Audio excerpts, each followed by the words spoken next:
tal, familia? Nos da muchísimo gusto hoy de nuevo estar con cada uno de ustedes en este nuestro devocional de cada día. El tema de esta mañana es un tema que es muy difícil muchas veces de aceptar, reconociendo nuestra realidad.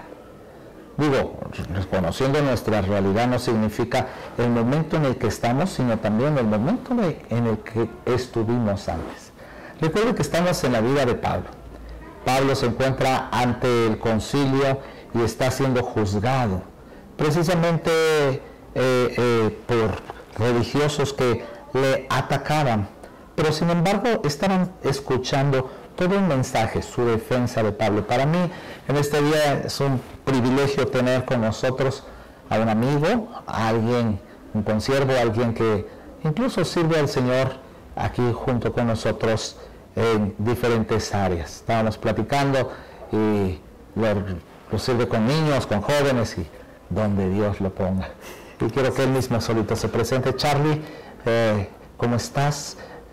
Preséntate, ¿qué haces? ¿Dónde estás? Y queremos conocerte un poco más. Muy bien, pastor, pues gracias, qué bendición estar contigo. Saludo a todos los que nos escuchan. Bueno, mi familia y yo somos misioneros desde hace 17 años, misioneros de tiempo completo. Dios nos llevó a sembrar el Evangelio. Trabajamos 10 años en las montañas de Oaxaca con los mixtecos y de ahí Dios nos trajo de vuelta aquí a Puebla y de aquí hemos estado viajando en varios estados de la República, en varias ciudades, pueblos, aldeas, llevando el Evangelio principalmente en lugares donde no hay, y también apoyando algunas iglesias o ministerios en cuanto a la capacitación de ministerio de niños, para hacer misiones, para preparar clases, manuales y todo lo que tiene que ver con misiones y el campo misionero, la enseñanza con niños. Me da mucho gusto que esta es la parte del Charlie ministerial. Pero bueno, el tema que hoy queremos hablar nos habla precisamente de la parte humana y de la parte individual del apóstol Pablo. Pablo se está defendiendo ante el concilio, pero y vemos que en varios momentos Pablo utilizó diciendo todo lo que él hacía. Sin embargo, aquí veo alguna parte muy peculiar en la vida de Pablo, que no lo hizo en otros momentos, y quiero leerlo. Estamos en el capítulo 22 del libro de Hechos, en el versículo 4 y 5. Es como Pablo toca la parte íntima. ¿Quién era Pablo? Digo, donde Pablo se paraba, la gente sabía que era un religioso, era un hombre docto, preparado, comerciante, educado a la alta escuela judaica ante los pies de un hombre llamado Gamaliel. Pero aquí Pablo abre su corazón y dice, este soy yo. Y este yo era, y esto es lo que Cristo hace en nuestra vida. Dice, versículo 4 y 5, dice, perseguía yo, dice, este camino hasta la muerte. Dice, prendiendo y entregando en las cárceles a hombres y a mujeres.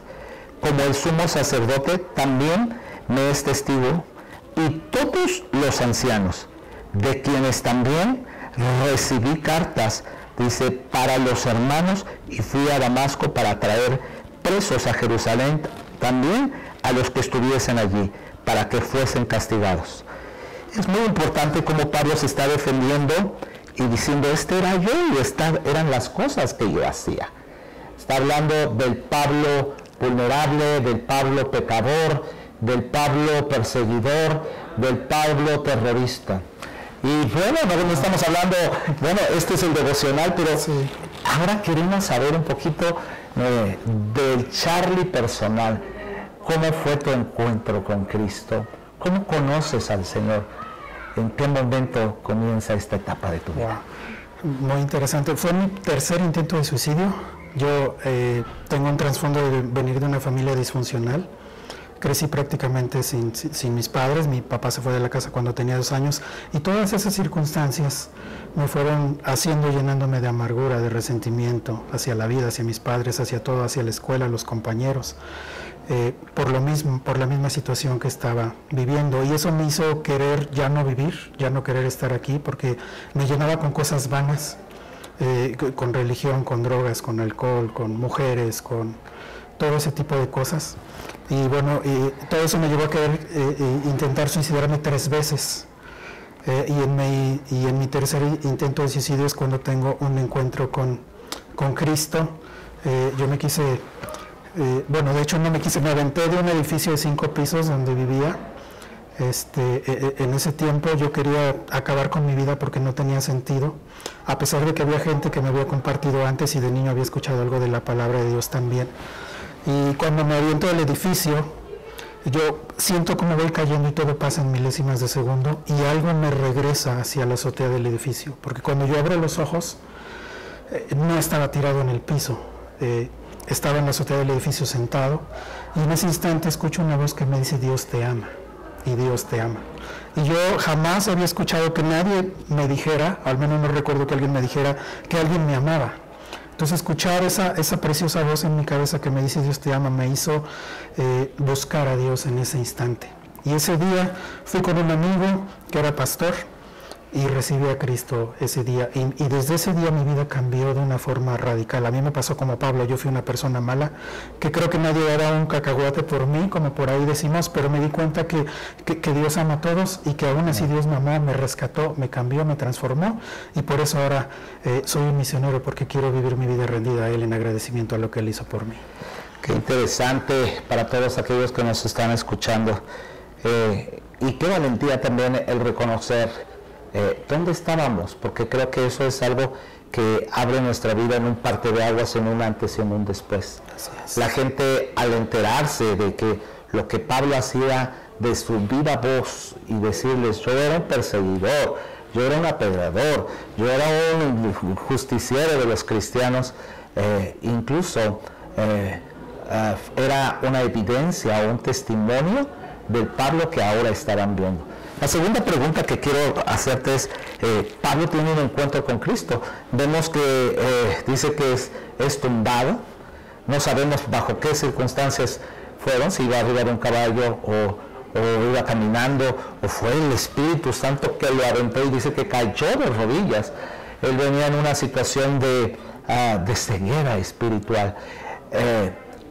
¿Qué es lo que hace doblegarte y decir: hasta aquí, yo te sigo? Quiero leerte un poquito esta parte del versículos 6 y 7. Dice: pero aconteció que yendo yo, Pablo está hablando en primera persona, dice: al llegar cerca de Damasco, como a mediodía, de repente me rodeó de mucha luz del cielo, y caí al suelo, y oí una voz que decía: Saulo, Saulo, ¿por qué me persigues? Este es un momento en el que Saulo tiene su encuentro con Cristo, en el que marca la nueva vida en él. Pero, ¿qué marcó tu nueva vida en Cristo? ¿Qué es lo que hace que sea uno tumbado y entonces renovado en una nueva persona? Yo me identifico un poco con lo que dices, pastor, ahí lo que leíste del apóstol Pablo. Cuando escuchas la voz de Dios, te tienes que tumbar. Sí. Tienes que decir: esto es lo que estaba buscando, esto es lo que yo necesito, y rendirte sin preguntas, no decirle: Dios, pero es que yo soy un pecador, ¿cómo te fijas en mí? Sino simplemente tumbarnos y decir como Pablo: Señor, aquí estoy, haz de mí lo que tú quieras hacer, mi vida ya no es mía, te pertenece. Y en mi caso, que Dios me pasó de muerte a vida, eso fue suficiente para mí, para doblar mis rodillas y para querer servirle cada día de mi vida, buscarle y amarlo. Para cerrar en esta tarde, ¿qué mensaje quieres dejar? Tienes muchos oídos de jóvenes que les gusta escucharte y que están viviendo muchas cosas que tú viviste en tu pasado, en tu juventud, y que creo que era algo que era muy difícil vivir. Tu testimonio que hoy nos estás contando no era tan peculiar escucharlo. Hoy es el pan diario de cada día en la juventud que nos está escuchando, que nos está viendo. Yo quisiera que tú cerraras este segmento. ¿Qué les dirías a todos estos jóvenes, adolescentes, niños que están viviendo cosas que tú viviste?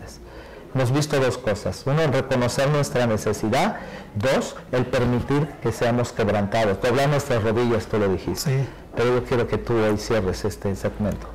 Claro, con algo que Dios ponga en tu corazón para ellos. Así es, pastor. Yo quiero decirle a los jóvenes, me encanta predicarle a los jóvenes, tengo una pasión especial por los jóvenes. Yo de joven recibí a Jesús, y yo quiero decirte que nada te va a hacer sentir como Dios te hace sentir. Nadie te va a amar como Dios te ama. Nadie te va a dar lo que Dios te quiere dar.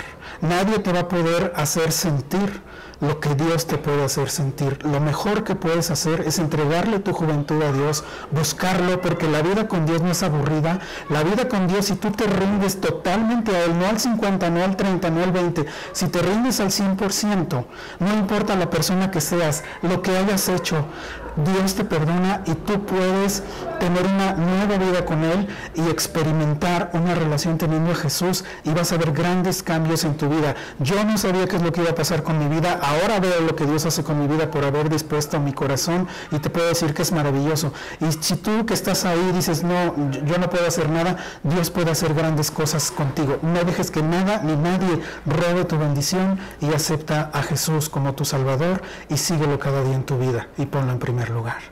Jesús, la razón de nuestra nueva vida. Así es.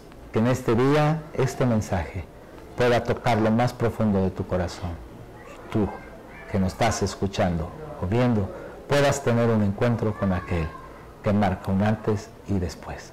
Que tengas una excelente mañana. Que Dios te bendiga.